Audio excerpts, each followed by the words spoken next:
샬롬. 오늘의 창세기 27장을 함께 공부합니다. 우리 1장부터 26장까지 말씀을 장제목을 통해서 같이 복습을 해보겠습니다. 1. 창조, 2. 에덴, 3. 타락, 4. 살인, 5. 아담 계보, 6. 육중한 방주, 7. 물로 치롱수, 8. 파라라산, 9. 구름 속의 무지개, 10. 열국 백성, 11. 11자로 바벨탑 사건, 12. 1 더하기 2 삼복언약, 아브라함 소명장이지요. 13. 롯과의 분리, 14. 1사 사해 동맹입니다. 15. 횃불 언약이고요. 16. 인류 유괴자녀 이스마엘 출생입니다. 17장은 할례 언약이죠. 18장은 한 팔 들고 중보기도가 있습니다. 19장은 식구들이 소돔과 고모라에 있죠. 소돔과 고모라 심판입니다. 20장은 이방왕 아비멜렉이 등장하지요. 21장은 아브람과 사라가 이삭을 낳는, 둘이서 한 명을 낳는, 그래서 21장 이삭 출생입니다. 22장은 아브라함과 이삭 둘이서 22장 이삭 번제를 드리기 위해서 모리아 산으로 가지요. 이삭 번제입니다. 23장은 사라 죽음입니다. 24장은 사라를 떠나보낸 이삭이 리브가를 아내로 맞이하여 위로를 받는 이삭 결혼, 그래서 이삭하는 장. 24장 이삭 결혼입니다. 25장은 팥죽이요. 팥죽 사건이 나오지요. 그 앞부분은 아브라함의 죽음 사건이 나옵니다. 26장은 유일하게 이삭의 사건만 기록되어 있는 장이라고 그랬지요. 우물판 이유, 그래서 26장은 이유, 우물판 이유, 그래서 26장은 우물 사건. 이삭이 그 아내 리브가를 그랄로 흉년 때에 데려가서 또 아내라고 하지 않고 누이로 속였던 장면이지요. 하지만 그랄에서 큰 복을 얻습니다. 그리고 우물을 팔 때마다 그랄 그 블레셋 족속의 목자들이 와서 메꾸지요. 다투지 않고 계속 우물을 파면서 브엘세바까지 옮겨가는 그 사건들, 그것이 26장에 나옵니다. 그래서 우물 사건에서 우물판 이유, 26장은 우물판 이유라는 장제목을 갖습니다. 자, 오늘 27장을 함께 공부할 텐데요.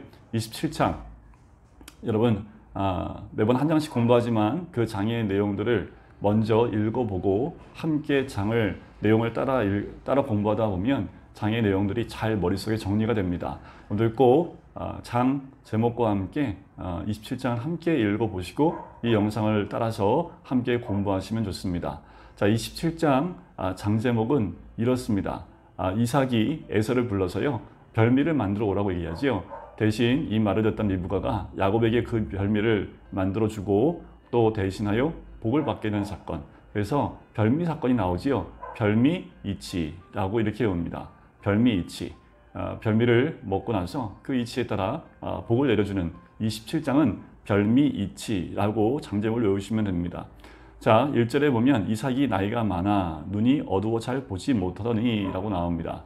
이때 이삭의 나이를 대략 130세 이상으로 봅니다. 나이가 많지요. 눈이 어둡다는 얘기는 앞을 잘 볼 수 없다는 육적인 연약함을 얘기합니다. 하지만 이거 자체도 영적으로 연약해 있는 이삭의 모습을 봐요. 자, 이삭이 그래서 어떻게 해요? 육이 연약해지면서 맏아들 에서를 불러 드립니다. 자, 이것 자체에서 지금 이삭은 둘째 아들인 야곱보다 에서를 더 사랑하는 것을 볼 수 있습니다. 어떻게 해요? 내 아들아 라고 얘기하지요. 4절에 보면 내가 즐기는 별미, 그러니까 에서를 특별히 편애하고 있는 모습이 등장을 합니다. 여기서 또 한 가지 발견하는 것은 무엇이냐면 에서를 부르는 것은 이미 하나님께서 그 둘째 야곱을 통해서 그 복을 이어가려고 하셨지만 하나님 뜻을 거역하고 에서를 부르는 장면이 나옵니다. 특별히 이 시대 때에는요, 그 장자의 명분이 내려갈 때에는 그 가정에 큰 축제와 같은 일이, 축제와 같이 축제를 하는 가운데 그 장자의 명분을 넘겨주는데 지금 이 이삭은 에서를 몰래 부르는 모습을 볼 수가 있지요. 자, 내 아들아 하매 그가 이르되 내가 여기 있나이다 라고 부릅니다. 자, 그러면서 2절에 뭐라고 하냐면 내가 이제 늙어 어느 날 죽을는지 알지 못한다 라고 얘기하지요. 여러분들 35장에 가면 이 이삭은 180세에 죽습니다.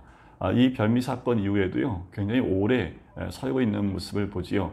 나중에 시간이 되면 이 이삭이 몇 세까지 언제까지 사는지 또 이때 야곱의 나이가 어떤지는 거꾸로 뒤에 애굽으로 내려갔던 야곱의 나이를 추측해 보면서 이 27장의 야곱과 이삭의 나이를 추측할 수 있습니다. 그래서 대략 이삭의 나이가 130세 이상으로 보고 있고요. 그러면 야곱의 나이도 대략 70세 이상으로 볼 수가 있는 거지요.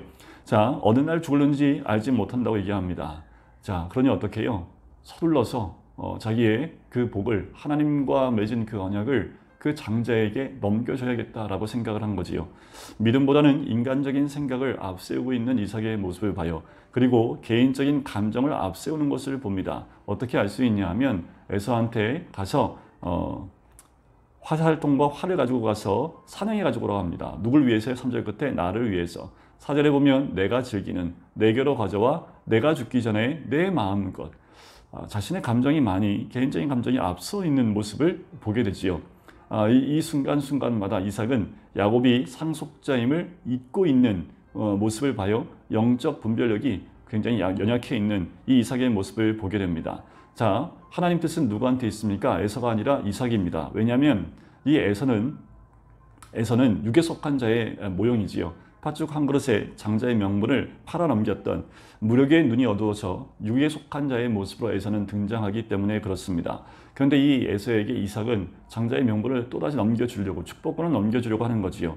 하나님이 그것을 뜻하지 않는 것, 그걸 원치 않는 모습이 5절에 나옵니다. 이 말을 누가 듣냐면 리브가가 들었습니다. 이것이 바로 하나님께서 개입하시고 있는 장면이지요.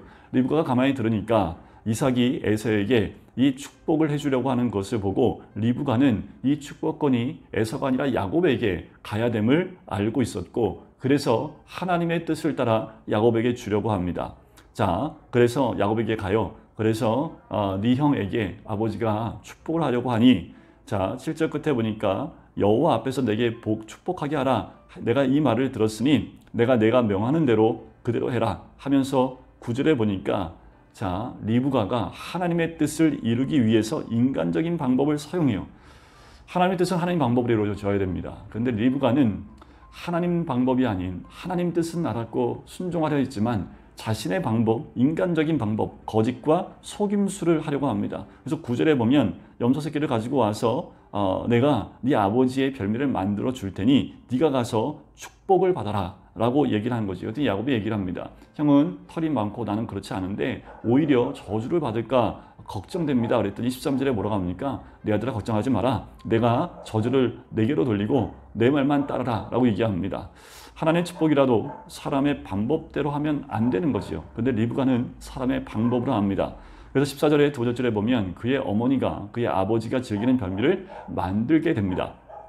자, 그리고 15절에 보면 리브가가 가서 그 에서의 좋은 의복을 훔쳐오지요. 그리고 야곱에게 입힙니다. 아주 철두철미하게 잘 준비하는 리브가의 모습을 봐요. 16절, 염소 새끼의 가죽을 그의 손과 목에 매끈매끈한 곳에 입힙니다. 왜냐하면 이 야곱은 털이 없기 때문에 그러지요.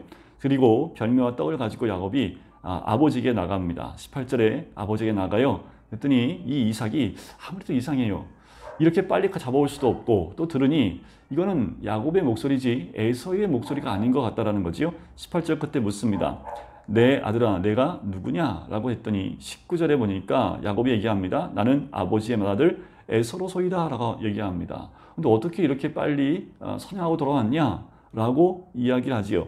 자, 그랬더니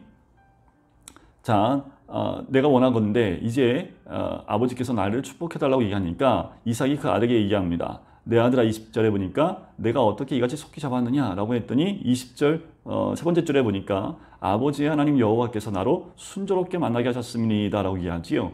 자, 자신의 그 거짓을 합리화시키기 위해서 누구까지 이용해요? 하나님의 이름까지 이용하는 이 야곱의 모습을 봅니다.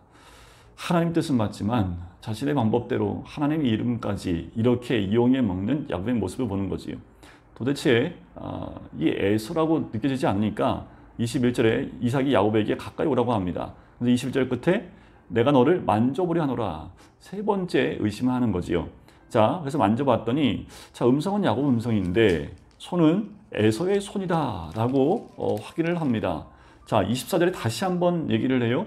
네가 참 내 아들 에서냐? 라고 또 묻습니다. 그랬더니 이 야곱이 24절 끝에 그러하나이다 라고 얘기합니다. 그래? 그러면 일로 너희가 가져온 사냥에서 고기를 먹고 내가 너희에게 축복할 것이다 라고 포도주와 같이 가지고 와서 먹고 마십니다. 그리고 26절 마지막 이삭이 확인 작업을 합니다. 뭐라고 얘기하냐면 이삭이 내 아들아 26절 끝에 가까이 와서 내게 입 맞추라. 뭐냐 하면 에서의 그 냄새, 향취를 맡아보려고 하는 거죠. 마지막 확인입니다. 자, 그 마지막 확인에도 지금 야곱이 에서의 옷을 입고 있기 때문에 그 에서의 냄새와 향취가 날 수밖에 없는 거지요. 그래서 27절에 뭐라고 합니까? 그의 옷의 향취를 맡고 축복을 하게 됩니다. 내 아들의 향취를 맡고, 향취는 여호와께서 복 주신 밭의 향취라고 얘기하면서 28절, 29절에 이제 드디어 야곱을 축복을 합니다. 이삭은 에서인 줄 알고 축복을 하지요. 근데 이 축복을, 이 장자의 명분을 야곱이 지금 받고 있는 겁니다. 28절과 29절을 얘기를 하는데, 자, 28절을 보면 어떤 복이냐 하면 물질적인 복을 지금 빌어주고 있습니다. 자, 근데 좀 유심히 봐야 될 게 뭐냐면 지금 이삭과 가족들은 지금 농부가 아니라 유목민입니다. 그런데 28절의 축복을 보면 농부에 관한 것, 정착한 농민에 관한 축복을 하고 있는 거지요. 이것은 무엇을 의미하냐 하면 더 나아가서 이 가나안 땅에 정착할 것을 바라보고 야곱에게 축복하고 있는 거지요. 또 29절에 보면 리더십의 복을 줍니다. 자, 만민이 너를 섬기고 열국이 내게 굴복하겠다라고 하면서 리더십의 복을 주지요. 29절 끝에 보면 너를 저주하는 저는 저주를 받고 너를 축복하는 자는 복을 받기를 원하노라. 영적인 복까지 주는 것을 보게 돼요. 자, 야곱이 이 축복을 다 야곱에게 쏟아붓고 나서 이 야곱이 이삭 앞을 나갑니다. 그런데 곧 30절 끝에 곧 그의 형 에서가 사냥하여 돌아옵니다. 아마도 이 순간은 서로 이렇게 엇갈리는 모습이지 않을까. 영화에서 보면 서로가 엇갈리고 지나가는 그 모습이 아닐까. 자, 에서가 사냥 고기를 가지고 변미를 만듭니다. 그리고 아버지 이삭한테 가요. 마음껏 드시고 나를 축복해달라고 얘기를 합니다. 그랬더니 33절에 뭐라고 어떻게 합니까? 이삭이 심히 크게 떨며 이르되 라고 얘기를 하지요. 너무 두려운 거죠. 뭐 때문에 심히 떨었냐 하면 야곱에게 속은 것 때문에 떨었던 것보다 더 큰 건 뭐냐면 이 분함과 큰 떨림은 이 떨림은 분해서 화가 난 떨림이 아니라 하나님의 뜻이 생각나기 때문입니다. 하나님 뜻대로 이루어지는 것에 대해서 너무나 두렵고 떨렸던 이 이삭의 모습이라는 거지요. 에서가 소리질러 슬피 웁니다. 내게도 복을 달라고 얘기를 해요. 그래서 36절 복을 빌어줍니다. 이삭에게 대답하지요. 그리고 복을 줍니다. 자, 36절에는 에서가 야곱에게 속았던 것, 첫 번째 장자의 명분을 빼앗긴 것, 두 번째는 이 축복까지 빼앗기는 두 가지에 빼앗기는 것을 얘기하고 37절에 이삭이 에서에게 대답하고 다시 축복을 주지만 더 빌어줄 축복이 없는 거지요. 38절의 끝에 보니까 내 아버지요 내게 축복하소서 내게 그리하소서 하고 소리를 높여 웁니다. 자, 그랬더니 39절과 40절에 간략한 축복을 주지만 엄밀히 보면 이것은 큰 축복이라고 할 수 없는 복을 빌어주게 되는 모습입니다. 41절에 보니까 에서의 모습이 나와요. 자, 여기서 에서의 모습은 이렇게 나왔으면 어떨까요? 자기의 연약한 모습을 주님 앞에 회개하고 자기의 육적인 모습에 대해서 돌이켰다면 이 상황이 어떻게 변해갔을까? 라고 한번 또 다른 구속사의 흐름이 있지 않았을까라는 생각이 들어요. 그런데 이 에서의 마음에 어떤 마음을 갖습니까? 야곱을 죽이겠다라고 생각을 해요. 이제 곧 아버지가 곡할 때가 올 텐데 그럼 내 아우를 죽이겠다라고 합니다. 근데 그것을 또 누가 들어요? 42절에 리브가가 들어요. 그래서 속히 그 야곱을 불러서 43절에 하란으로 보냅니다. 가서 내 오라버니 라반에게 피신하라는 거지. 내 형의 그 노가 식을 때까지 풀릴 때까지 거기서 거주하고 오라고 얘기를 합니다. 어찌 하루에 너희 둘을 다 잃겠느냐라고 얘기하는 거예요. 자, 이 부분은 자신의 수단과 방법만을 의지하려는 야곱을 깨뜨리려고 하는 하나님의 훈련 계획이 여기 나옵니다. 자, 이삭을 통해서 이삭이 에서에게 복 주려고 하는 것을 리브가 들었던 것은 하나님의 뜻이지만 지금 이것은 다시 야곱을 훈련시키기 위해서 리브가로 하여금 에서의 그 심중의 소리를 듣게 하셨다는 거지요. 이 기간은 대략 20년이 걸리게 됩니다. 그리고 이 리브가와 마지막 작별을 하고 다시는 야곱은 그 어머니를 볼 수 없게 되는 거지요. 자, 27장을 계기로 하나님의 언약이 이삭으로부터 야곱에게 상속되어집니다. 그리고 이삭은 구속사의 뒷전으로 물러가게 되고 야곱이 그 구속사의 전면으로 등장을 해서 28장부터는 야곱의 사건으로 연결이 되어집니다. 여러분, 27장은 한판 승부가 벌어지는 것 같아요. 하지만 결국은 그 모든 것은 주의 뜻과 또 선택대로 이루어져가는 모습을 봅니다. 하지만 이 4명의 식구 모두 다 하나님 뜻대로 가지 못하고 4명 다 실수하는 모습을 보는 거지요. 하지만 그 가운데 하나님은 하나님의 택한 구속사를 이루어 나가야 될 야곱을 훈련시키는 곳으로 인도하시는 모습을 봅니다. 여러분, 우리 각 가정에 하나님 뜻을 밝게 깨닫고 아버지와 어머님의 그 뜻대로 순종함으로 자식들에게 하나님이 주신 그 복을 나누시기를 주의 이름으로 간절히 축원드리고요. 그리고 우리 자녀들은 그 복을 받기를 소원하고 간구하는 마음이 있어야 됩니다.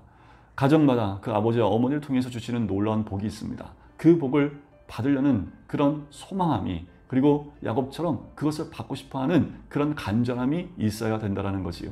우리 모든 가정에 이런 하나님의 놀라운 복과 축복이 흘러넘치고 자녀들과 또 자녀 세대에까지 이런 복이 나누어지시기를 주님의 이름으로 간절히 축원드립니다. 기도하겠습니다. 사랑해 주리 감사합니다.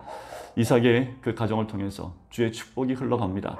하지만 그들이 주의 뜻을 알면서도 또 실수를 하고 인간적인 방법으로 그 모든 것들을 이루어 나가려고 하는 그 모든 모습 가운데 결국 하나님 뜻대로 인도하시는 것을 보게 됩니다. 인간적인 방법 다 내려놓고 오직 주의 뜻만 바라보며 주의 방법으로 순종해 나갈 수 있는 우리 모두가 될 수 있도록 축복하여 주시옵소서.